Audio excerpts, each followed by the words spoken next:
Hey there, my name is Brian and I am 30 years old. I am currently working as a head curator at an art gallery. Growing up in a wealthy family, I had the liberty to choose whatever career option that I felt passionate about, and I am all about art. I've got a deep appreciation for good art and everything it represents, its history, its significance, and the raw emotions it can stir up. Therefore, unlike my entrepreneur dad and mom, I chose to study fine arts and build a career around it. My dad had his fingers dipped in multiple businesses such as real estate, farms, and restaurants. He was a bit of a jack of all trades. Unfortunately, he passed away when I was 16, and ever since then my mom, Heather, has been managing everything in business. And let me tell you, she's doing a great job. She has expanded the business quite well, and she has also invested in other businesses that bring in good money. She is a brilliant woman and has a great business acumen. I originally hail from a small town in the countryside. I grew up playing on farms and helping my grandfather raise cattle. Back then, during the senior year of my high school, I told my mother that I wanted to build a career in fine arts, and she decided that we move to the city for college. We moved to the city and I studied art history and fine arts. Now, I am proud of my countryside roots, but not everybody sees it that way.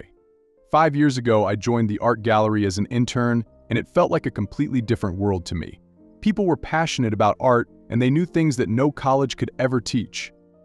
It was a massive opportunity for me to learn more about fine arts, but the road wasn't as easy as I anticipated it to be.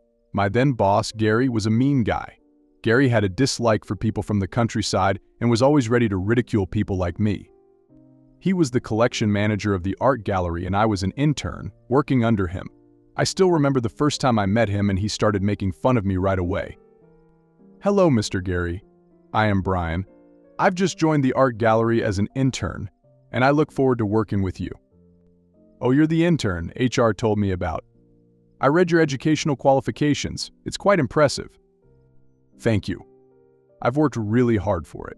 I can't help but wonder, what does a guy like you, who probably spent his entire childhood on a farm, playing with cows, know about art?" "I am sorry?" "You're originally from the countryside, right?" "Yes, I am. I moved to the city with my mom when I was 16. It's quite fascinating to me. Well, you don't get to see a cowboy telling people about art every day, do you?" "I don't understand. How does me being from the countryside make any difference?" "Oh, it does. It does. You'll get to know soon.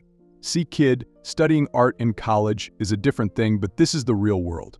I don't think your mind would be able to comprehend the true meaning of what art really is." "Well, that's why I am here, to learn, to explore more things about art." "Well, you do that. Good luck with that. You'll need it." Thank you, I guess. You talk funny. Your accent just gets me. It'll be fun to hear you say great things about art with that accent. I guess our art gallery could use a comedy show. For what it's worth, maybe you'll find your true calling, making people laugh. Because art is definitely not for someone like you. I can see it. I'll get through. Don't worry. I am not worried about you, kid. I am worried about the art. Try not to butcher it. I could hear the sarcasm in his condescending tone. He had a devious smirk on his face. He made fun of me for a while and then he went away. I tried not taking him seriously, but the things he said were heartbreaking. You know how when you're young and confused about life, and someone like Gary shows up to break your spirit? But I knew I had it in me and I couldn't let someone like Gary make me give up on my dreams. Back then, I had just graduated from college and I used to live in an apartment. Even though Mom lived in the city and we had our own home, I decided to live alone. I wanted to do everything on my own. But after having that heartbreaking conversation with Gary, my heart felt heavy and Mom has always been very supportive of my dreams. So I went to her and told her about everything. I went home and there she was, sitting on the couch, working on her laptop. I went up to her and sat right beside her. "Oh, you're here. To what do I owe the pleasure of your visit?" "Nothing, Mom. Just wanted to meet you. I was just missing you." "Oh, that's so sweet. You know you can come back and live with me here." "You know I won't do that, Mom. I want to live my life on my own." "Yeah, right. You're a big boy now." "Is something wrong?" "No, why do you say that?" "I am your mother, Brian. I can tell when you're upset about something." "It's nothing. It's just something that happened in the art gallery that has me thinking about it all day." "You can talk to me." "Do you think I'll make it, Mom?" Do you think I can make a career in art? Of course you can. Who says you can't? I just met a man today at the art gallery. His name is Gary and he is the collection manager there. He just said some things that made me think about all of this. What did he say? He said that my countryside origins would never let me understand what art is. He also said that my mind wouldn't ever be able to comprehend what art truly is. How dare he say that? Who does he think he is? Do you want me to go talk to him? No, Mom, maybe he is right. Hey, don't do this to yourself. Did you know my dad, your grandfather, was a sucker for art, just like you? He was into art? Oh, you have no idea. He loved art. When you told me you wanted to build a career in fine arts, it instantly reminded me of him. He had a great taste. He would take me to these auctions whenever we came to the city to buy paintings and sculptures. We used to sit at auctions and he used to buy the things that would call out to him, and he was always willing to pay more than everyone else in the auction for something that he liked. He used to tell me that some things just reached out to him, and at that moment, he knew he had to buy it. That's amazing. I could never understand what he saw in those paintings, but he could see it. Art has a different meaning for everyone. Maybe something that you find special might not be the case with everyone, so you don't have to stress about what that Gary guy said to you. You've always had a very special connection with art, and that's why your grandfather loved spending time with you when you were little. He used to carry you around when you were just a baby and tell you about the paintings he had. I was too young, Mom. I don't remember any of it. That's not the point. All I am saying is that you have been surrounded by art ever since you were a baby. Dad gave away all the paintings to charity before he passed away. He used to say that these paintings, locked up in a room where no one could appreciate how beautiful they were, was a sheer waste of art. I should have kept some of the paintings for you so you could see them. I agree with him. What good are those paintings if there's no one to appreciate them? See, I told you. You think just like your grandpa. Don't worry, sweetheart. You're going to do just fine. I believe in you. Thanks, Mom. For everything. You're welcome, darling. Everything your father did, everything I am doing, it's all for you. I love you, Mom. I love you too, sweetheart. Mom telling me about Grandpa and his love for art really did something there. It made me feel more connected to my passion for art, and nothing someone said could possibly drive me away from my passion. I had dinner with Mom and then I went back to my apartment. A few weeks went by fine. Gary was constantly trying to make fun of me and my countryside origin, but it didn't matter to me. I had learned to not let him get inside my head. But that didn't stop Gary from doing what he wanted to do. When he realized that his words meant nothing to me, he started treating me like a slave. He used to make me run errands for him, get him coffee, and he even used to tell me to clean his cabin. I did all of it because I had no choice. I was just an intern, and unfortunately, Gary was the one responsible for grooming and mentoring me. And man, was he doing a bad job. One day, things got ugly when he told me to serve drinks to all of the guests in an auction. Our director, Frank, was against all of this, but Gary knew how to get things done. He told Frank that serving drinks to the guests would help me learn more about these people who are willing to pay thousands of dollars for art. It would help me learn what goes inside their head and help me understand art from other people's perspectives. All of this sounds very thoughtful, but only when it's done with a good heart, and Gary had nothing but hate in his heart for me. He was just trying to ridicule me. I dropped some champagne on the table while pouring it for a guest and Gary got mad at me. He yelled at me and ridiculed me in front of everyone. It got pretty ugly. I still remember how embarrassed I was, and I had my head down. I didn't dare look up, but that didn't stop Gary from making fun of me. He said some pretty mean things that day. What is wrong with you, Brian? You had one job, just one, and you couldn't do it. I am sorry, mister. Gary. The bottle slipped when I was pouring. You can't handle a bottle of champagne and you talk about doing great things for art. I thought maybe you'd be useful today, but you're just too dumb. Look at all these people here. They're here because they love art and are passionate about it. And here you are, an incompetent brat who thinks he knows art. I am sorry, mister. Gary. I'll clean it up right away. I should have known this. Someone like you has no place in a prestigious place like this, around these sophisticated people. Look around you. Do you think you'd ever be able to fit in? Maybe you should go back to whatever town you're from and try to become a sheriff or something. Art isn't for everybody. I'll just go grab a towel and clean this up. I'll bring in another bottle of champagne for the guests. I'll make it up for my mess. As you should. I've never met someone so incompetent. You can't even properly pour champagne into a glass, and you expect me to teach you about art. It's deeper than you could ever be able to comprehend. You belong to a farm, not a place like this. Go raise some cattle or something. I apologize for everything. I'll make sure something like this never happens again. Just shut your mouth and go bring something to clean up this mess. And take the day off. You don't deserve to be here. But I want to be here and see how an auction is carried out. I want to see how people bid for art. What goes inside their minds. I want to see how the same piece of art means different things to different people here. Yeah, well, you can learn it when you have your own art gallery. This place is just too much for you. Now get out of here. But Mr. Gary, get out of here. Now. Okay. I'll go. I walked away with my head down. I was embarrassed and I could sense everyone was looking at me. I went straight to the door and left the gallery. As soon as I left the gallery, I felt a sense of relief. The pressure of everybody looking at me while I just stood there, embarrassed, was too much to take. I went to the basement, in the parking lot, and sat in my car. I pulled up the windows and I cried. I cried hard for like an hour or so. Gary had got into my skin this time. And the worst part was that I had to clock in for work tomorrow and face all of the gallery staff who had just witnessed Gary butchering my dignity and self-respect. At that moment, I felt like quitting. I felt like I should leave the art gallery for good and never return. It felt like the end of the world. I was just sitting in the car and crying, all by myself, when I got a call from Patrick, my elder brother. Patrick used to help Mom with business, but he had a passion for music. He was part of a rock band when he was in college, and he was the lead guitarist. I let the phone ring and didn't pick up the call a few times. But Patrick kept calling me, so eventually I had to pick it up. "Hey, what's the matter with you? Why are you blowing up my phone like a crazy ex-girlfriend?" "Wow, somebody's having a great day." "I missed you too, Brian." I am sorry, Pat. I am just having a rough day." "I can tell." "What's up?" "Well, I just called to tell you that me and the boys made it. Our band just got signed by a music label. It's not a very big label, but we got to start from somewhere, right?" "What?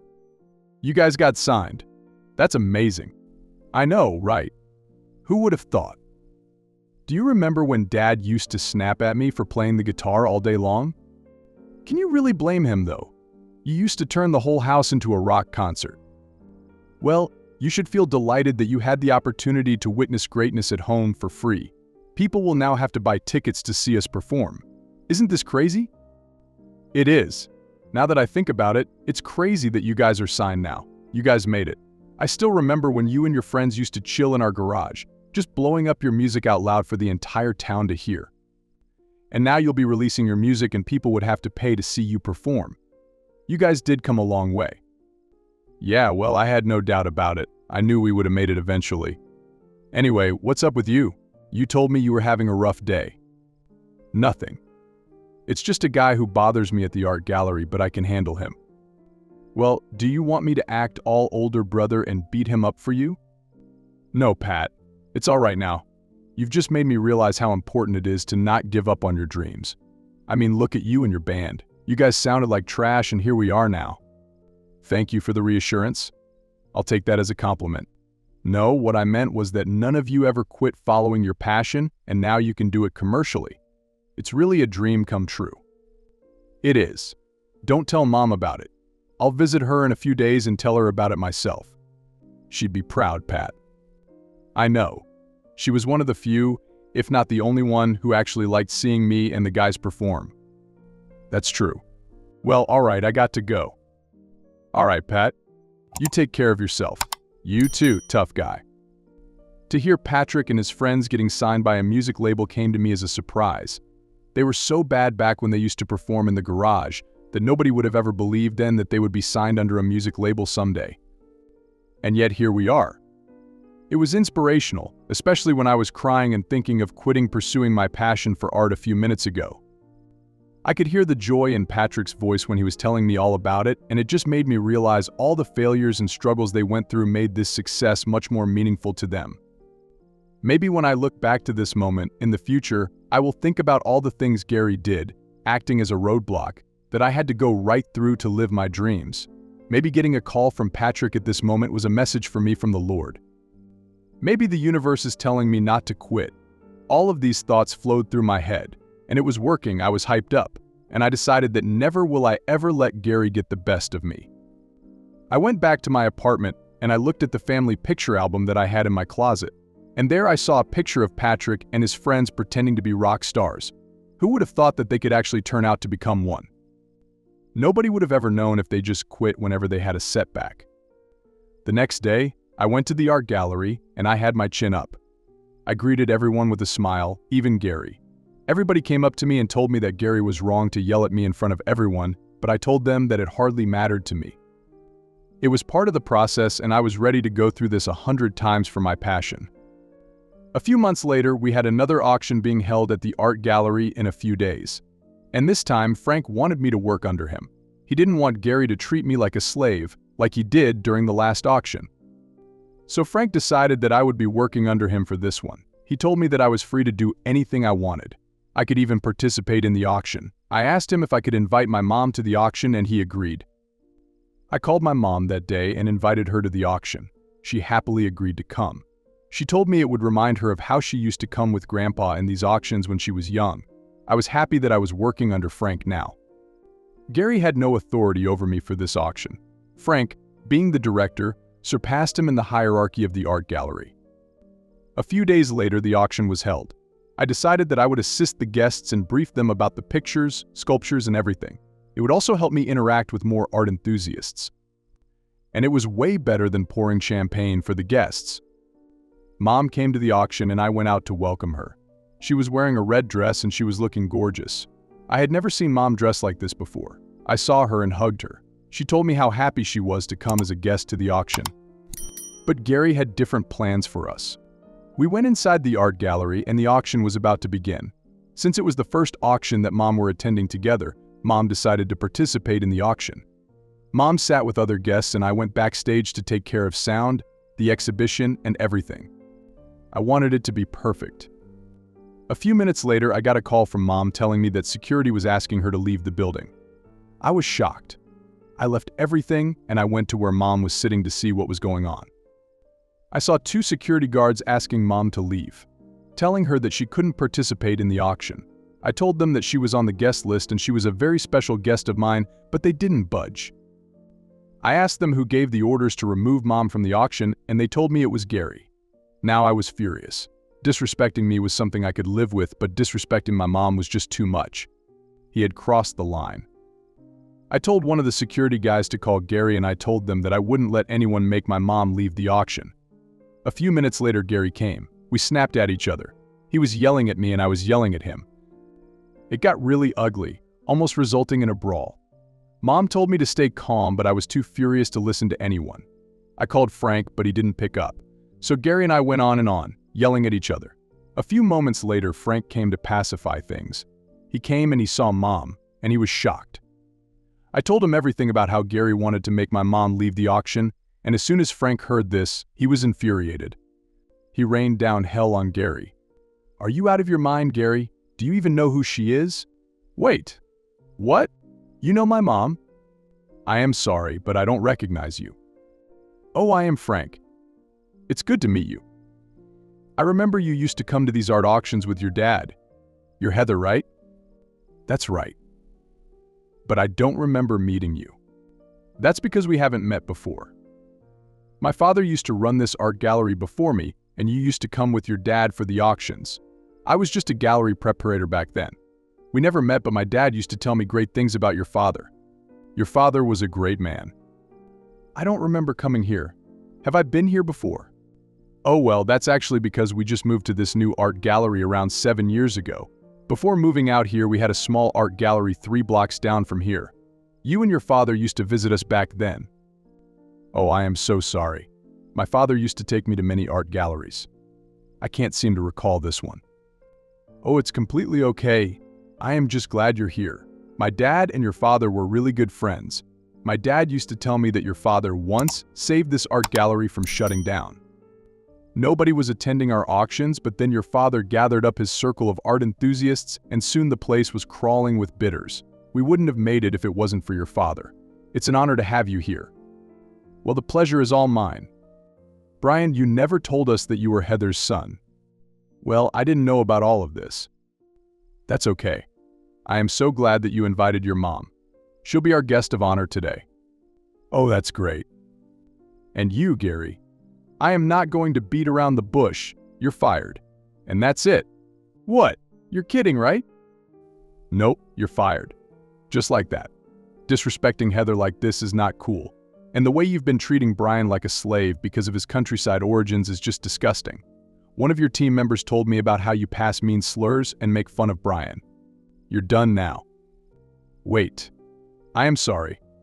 I didn't know who the lady was. I am really sorry. And let me tell you something else. Heather here is a very successful businesswoman. She could buy the entire art gallery in one go. She could own me, you, and everybody else in the art gallery. You should have done some research before you started picking on Brian. Oh yeah, I almost forgot about that. Listen, Gary, or whatever your name is, my team of lawyers will be reaching out to you very soon. I am going to make sure that you pay for all the things you did to my son.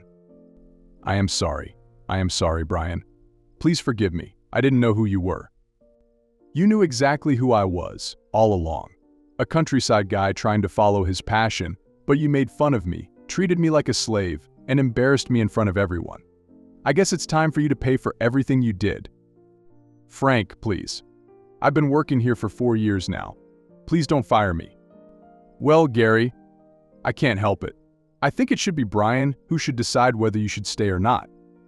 Brian, please let me stay. I beg you, please. Forgive me for everything. I'll make it up to you. I'll teach you and tell you everything about art that I know. Do you remember how you ridiculed me and kicked me out of the last auction? Well, you know the drill. Brian, please. Get out of here. Now, security. Kick this man out of here at once. Seeing Gary getting kicked out was such a relief to my heart. He was finally paying for what he had done. Frank apologized to me and Mom and gave us the best seats at the auction. Mom bought some of the paintings as a memoir for our first auction together. After the auction, Frank invited me and Mom to have a word in his cabin. He had a painting that Grandpa had bought from Frank's dad's art gallery. Frank's father had bought it back from the charity after Grandpa died to honor him. And now Frank was giving it to us. He told us that this painting belonged to my grandpa and that it had been waiting forever to return to its rightful owner. Mom took the painting with teary eyes. It reminded her of how Grandpa used to tell her about paintings and art. Frank's sweet gesture melted Mom's heart, and Mom decided to not sue Gary as it could lead to tarnishing of the gallery's reputation. Frank thanked my mom for being so considerate. Frank also told my mom that she and I were invited to every auction that was going to be held in the art gallery in the future. It has been 5 years since Gary got fired. He kept on trying to convince Frank to rehire him for weeks, but Frank didn't budge. Gary also called me a couple of times to ask for forgiveness, but I was in no mood to forgive him. I had nothing but hate for that man. My mom told me that the news of everything that happened that day spread like wildfire in the art enthusiast circle, and since Grandpa had a very good reputation in the circle, every other art gallery in the city refrained from hiring Gary. Gary was isolated, and nobody hired him. I've also heard that he left the city 1 year later. He worked various jobs, but eventually he realized that the city had nothing else to offer him. It would have been quite ironic if Gary would have moved to the countryside to find a living. He'd have the privilege of understanding how beautiful the countryside life is. Maybe that would change his entire perception of about life. It's been quite long and I have no idea where Gary is, but I hope he has learned from his mistakes. And as for me, Frank offered me a full-time job after the internship. It has been 5 years since I've been working in the gallery, and now I am the head curator. It feels great to look back at everything that has happened. There have been a few bumps, but it's all good now. And now I get to be around art all the time.